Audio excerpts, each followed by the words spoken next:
अपनी अपनी सोच होती है।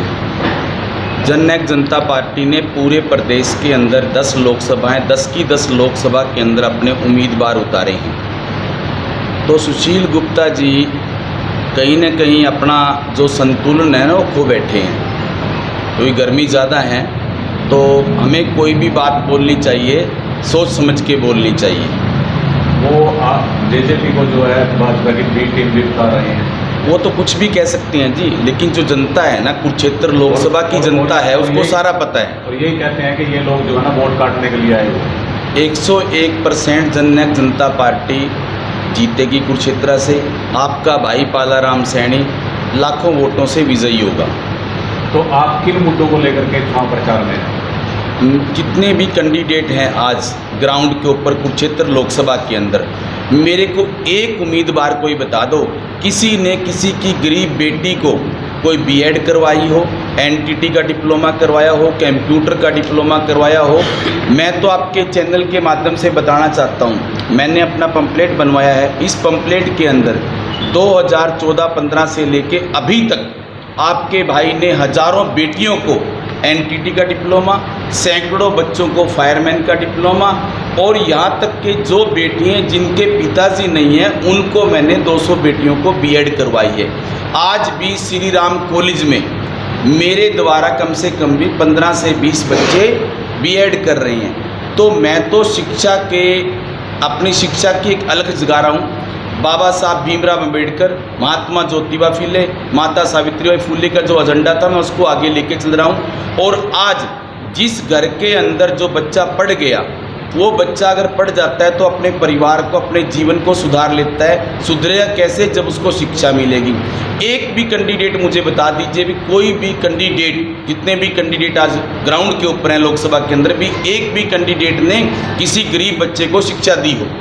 अभय सिंह चौटाला कहते हैं कि जेजेपी में आज भगदड़ मच चुकी है, इन्होंने राज का जो 70% भोगना था वो भोग चुके हैं, लेकिन अब इनका कोई भी वजूद नहीं है। जेजेपी का कार्यकर्ता, जितनी भी प्रदेश के अंदर पार्टी है, सबसे मजबूत और सबसे बड़ा जो संगठन है वो जेजेपी का है। और जेजेपी का हर कार्यकर्ता ग्राउंड के ऊपर काम कर रहा है मजबूती के साथ। पालाराम सैनी जी, आप शिक्षा के क्षेत्र से जुड़े हुए हैं, राजनीति को जो है इसको एक दलदल भी कहा जाता है, तो आप किससे प्रेरित होकर के राजनीति में आए? देखो, महात्मा ज्योतिबा फुले, बाबा साहब भीमराव अंबेडकर और माता सावित्रीबाई फुले, इन लोगों का जो एजेंडा था शिक्षा को लेके, गरीब वंचित को शिक्षा देना, तो मेरे को जो ये टिकट मिली है, ये हमारे यहाँ पे पूरी टीम, कैथल के जिला अध्यक्ष बड़े भाई रणदीप कौर जी, कुरुक्षेत्र के जिला अध्यक्ष कुलदीप जखवाड़ा जी, हमारे पुंडरी के हल्का अध्यक्ष राजू पाई जी, जितने भी ये हमारी पार्टी जो डॉक्टर अजय सिंह चौटाला जी ने संगठनात्मक तौर पर, जैसे हमारे बूथ योद्धा हैं हर बूथ पे, बूथ सखी है हर बूथ पर, तो उनकी ड्यूटी, और जो पार्टी के पदाधिकारी हैं उन्होंने सभी ने अपने अपने गाँव में अपने अपने बूथ पर उस कार्य प्रणाली को लेकर, जो हमारे प्रत्याशी है पालाराम जी, इनके जो जितना भी हम प्रयास कर सकते हैं वो सारी ड्यूटी लगी हुई है। अब प्रत्याशी, ये संभव नहीं है कि हर गांव में पहुंचे, हमारी बात नहीं है। कोई भी प्रत्याशी है, जो 3-4 प्रत्याशी जो चुनाव मैदान में है, वो हर गांव में नहीं पहुंच सकते। तो जिसका संगठन मजबूत होगा, जिसके कार्यकर्ता मजबूत होंगे, जिसका बूथ मजबूत होगा, वही चुनाव जीतेगा। रणदीप कौर जी, दूसरी पार्टी के जो प्रत्याशी हैं उनका कहना है कि जब तक ये सरकार का हिस्सा थे तब तक जेजे पार्टी का वजूद था, अब प्रदेश के अंदर कोई भी वजूद नहीं। जब 2018 में हमारी पार्टी बनी तब हम अकेले थे, और अपने अकेले के दम पे हमने 10 सीट लेके आए। हमने उनका सहयोग अपने घोषणा पत्र के अनुसार किया था, और उन घोषणा पत्र में केवल एक मांग है, जो हमारी डिमांड, जो हमारे हर कार्यकर्ता को ये टीस है कि हमारी 5100 रुपये पेंशन होने चाहिए थी।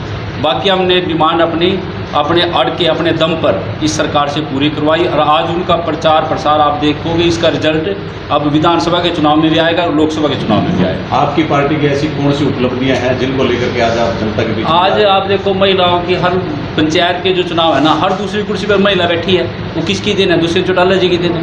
बैकवर्ड क्लास का आज 8% जो भागीदारी हुई है पंचायतों के चुनाव में, वो दुष्यंत जी की देन है। आज डिपो में 33% जो डिपो महिलाओं को मिल रहे हैं वो दुष्यंत जी की देन है। मतलब हमारे तो जो पोर्टल वगैरह जो ये टेक्निकल जो सारा सिस्टम हुआ है ना, ये दुष्यंत जी का दिमाग था, दुष्यंत जी की वजह से हुआ है। दुष्यंत जी का उन्होंने उपयोग किया है बीजेपी सरकार ने, और वो धीरे धीरे लोगों के सामने आएगा। आज लोगों के खाते में 48 घंटे में लोगों के खाते में पैसे आते थे फसलों के जो बेचते थे। आज देखो ना आप इसी सीजन में देखो वो उसका और उसका डिफरेंस एक ही 2 महीने के अंदर ही पता लगा लोगों को कि दुष्यंत जी के हटने से कितना प्रभाव पड़ा है सरकार पर। आज जो भारतीय जनता पार्टी के उम्मीदवार हैं या वर्कर कार्यकर्ता हैं, 4.5 साल जब वो हमारे साथ सरकार के अंदर थे, हमने एक स्थायी सरकार दी, दुष्यंत चौटाला जी उनके साथ खड़े रहे। जो ही दुष्यंत चौटाला सत्ता से बाहर निकले, उनसे दूर गए, तो जो निर्दलीय थे उन्होंने भी अपना उनको आईना दिखाने का काम किया, और जो विधायक थे उन्होंने भी दिखाने का काम किया। तो आज भारतीय जनता पार्टी जब अल्पमत के अंदर है, तो वो सभी इन मुद्दों को छोड़ करके वो सारा फोकस जेजेपी के ऊपर कर रही है। लेकिन आप मुझे बताइए, किसान आंदोलन, हम बार बार दुष्यंत जी की मन से ही बात कह रहे हैं कि भाई किसान आंदोलन के अंदर ना हमारा लोकसभा के अंदर कोई मेंबर था, ना हमारा कोई राज्यसभा के अंदर मेंबर था, ना हमारी सेंटर के अंदर कोई भागीदारी थी, ना कभी दुष्यंत जी ने किसी कार्यकर्ता को कहीं जाने से रोका, ना किसी कार्यकर्ता को चंदा देने से रोका। तो हर जगह जो हमारे कार्यकर्ता थे वो गए थे। तो फिर ये जो ब्लेम है तो हमारे ऊपर क्यों, ये तो लोगों को जानना पड़ेगा कि वे जानबूझ करके अपनी कमियों को छुपाने के लिए सारे इल्ज़ाम दुष्यंत चौटाला के ऊपर लगा रहे हैं। राजू भाई जी, जब गठबंधन में सरकार चल रही थी तो वर्तमान जो कुंदरी हल्के के विधायक रणधीर सिंह गोल, उनकी कार्यप्रणाली पे आपने उस टाइम भी बड़े सवाल उठाए थे, और आज वो कांग्रेस को समर्थन कर रहे हैं। तो आप इसके बारे में ऐसे व्यक्ति का जिक्र करें ना ही करें तो अच्छा है। सबको पता है कि उसकी कार्यशैली कैसी है, उसकी प्रणाली कैसी है। वो एक लूटू खसोटू व्यक्ति है। उसने पूरे हल्के का जो यहाँ पर बेड़ा गर्क किया है, मैं शुरू से ये आवाज़ उठाता आया हूँ। आज अपने जो उन्होंने इतने गलत काम किए हैं उनको छुपाने के लिए कहीं ना कहीं उनको ये लग रहा है कि भाई अगर आज आप कल कांग्रेस सरकार आ जाए तो मैं तेरे काम कांड है वो छुप जाएँ, इस तरीके की उसकी कार्यप्रणाली। और मैं तो ये बात भी मानता हूँ कि ऐसे व्यक्ति ये व्यक्ति बिना शर्त के कहीं जा नहीं सकते। तो कहीं ना कहीं इनकी जो डील है उधर कांग्रेस में जाने की, वो भी डील पक्का कोई सेट हो पाएगी। इंडिया गठबंधन के प्रत्याशी को उन्होंने समर्थन दिया है, तो उससे इंडिया गठबंधन प्रत्याशी को कितना फायदा हो सकता है? इसका समर्थन लेकर के जो गुप्ता साहब को जो 2 वोट मिलने थे हल्के के अंदर, वो 2 वोट भी मिलेंगे। अगर इसको समर्थन देना था, ये ढकोसला है, ये रैली करके वहाँ कर बुलाता, कहता कि मैंने अपने वर्कर को कोठी पे बुला करके मैंने उनसे राय लेके फिर समर्थन दिया है। भाई कोठी पे तो आपने लोगों को चाय पानी रोटी के बहाने बुला करके और वो उसका बहाना दूसरा कर दिया। तो इस व्यक्ति का प्रणाली सब जानते हैं, सबको पता है कि आने वाले चुनाव में इस व्यक्ति को ये कहाँ पर स्टैंड करेगा और उसकी क्या आदर्श होने वाली है। गठबंधन के दौरान जो सरकार की नीतियाँ रही हैं, कार्यप्रणाली रही है, उसको लेकर के आप लोगों तक कैसे पहुँचा पाएंगे? निश्चित रूप में हम शुरू से ही प्रयासरत हैं और अभी भी, और आज ये मान के जहाँ हम नहीं पहुँच पाएंगे, सोशल मीडिया का ज़माना है, आप सभी साथियों के माध्यम से जो हमारी बातें हैं, जो हमारे नेता का विज़न है, वो हर व्यक्ति तक पहुँचा रहे हैं। और हमें पूर्ण विश्वास है कि हल्के के लोग हमें आशीर्वाद देंगे।